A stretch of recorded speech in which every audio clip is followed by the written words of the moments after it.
Hello, Year 9, and welcome to the first of your series of home learning interactive lessons for Cultural Capital.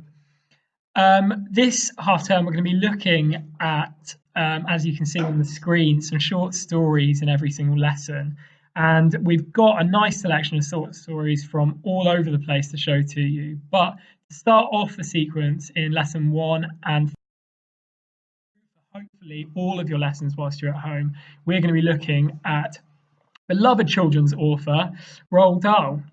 What you'll probably want to have is a pen and paper for a few little bits that we're going to be doing as we go through these slides, and then I will set you off on a task to get on with once these are finished. If you need to at any point in this video, you can go away and pause the video, come back to it if you need to go and grab anything.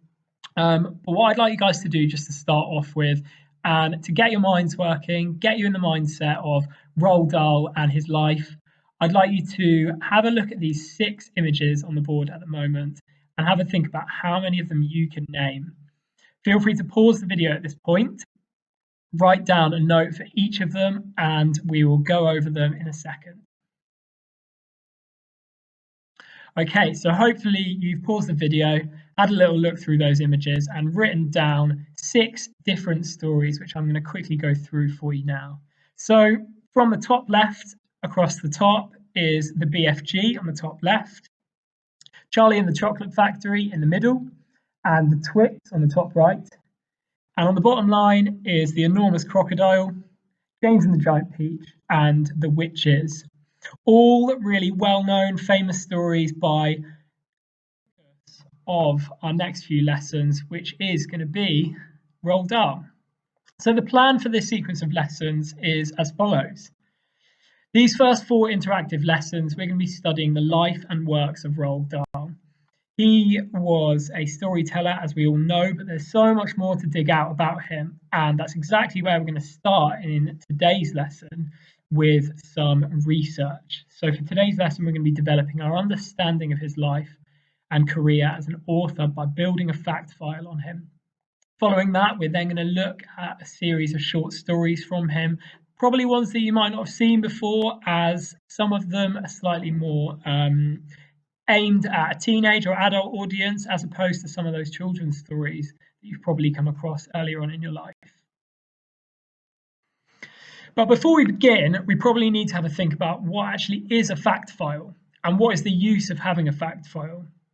So to start that off, the first thing I'd like you to do, and you can pause the video and have a little go at this very quickly, is I'd like you to jot down 3 things that you might find when creating a thorough fact file on a significant individual, a person that you're focusing on to work out a bit about their life. What 3 key elements might what you want about a fact file? Feel free to pause the video and we'll come back and have a look at what ideas you might have come up with.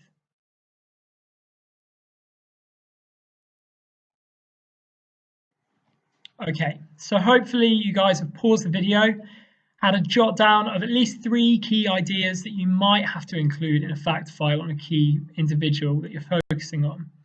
The ones that we've come up with, and probably the key things that you need to involve, are: firstly, we've said their birth and their death date, information about when they were born and when they died, but also where.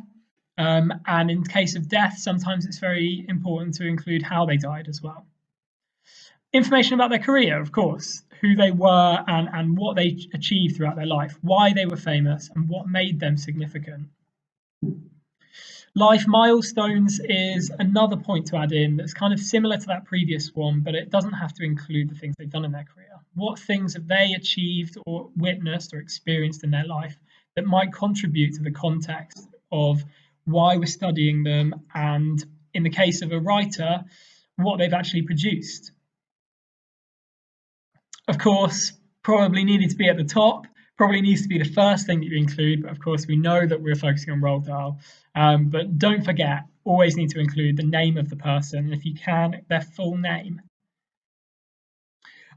Additional facts. Now this is always going to be important. You're going to find out key pieces of information about their career and their life milestones but there's tons more to a person than just what they did for a job and what they experienced.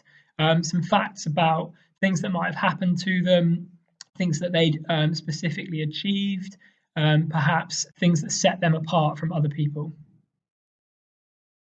Key quotes, and in the case of a writer, you're going to have tons and tons to choose from in terms of quotes, not just things that they've said in interviews, but also things that they have written that hold some significance.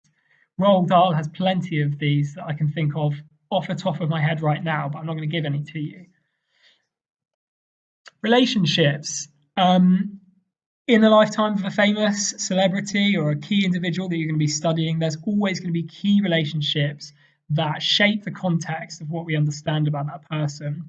That could be family relationships in terms of their mother, father, brother, sister, or it could be relationships with friends and loved ones as well. And finally, ideas and philosophies. This one's a little bit more of a deeper idea to consider, but in terms of writers, ideas and philosophies are a really key element of what shapes them and who they are. So it's something that you could go away and maybe try and learn something a little about what they thought and felt in their lifetime and what their outlook was. So your task for your first lesson is to create a fact file about the writer Roald Dahl. You'll see that on the classroom there has been uploaded a template for you to do your research. So that has some of those key elements that we saw on the previous slide. If you need to, you can always go back and have a look at those.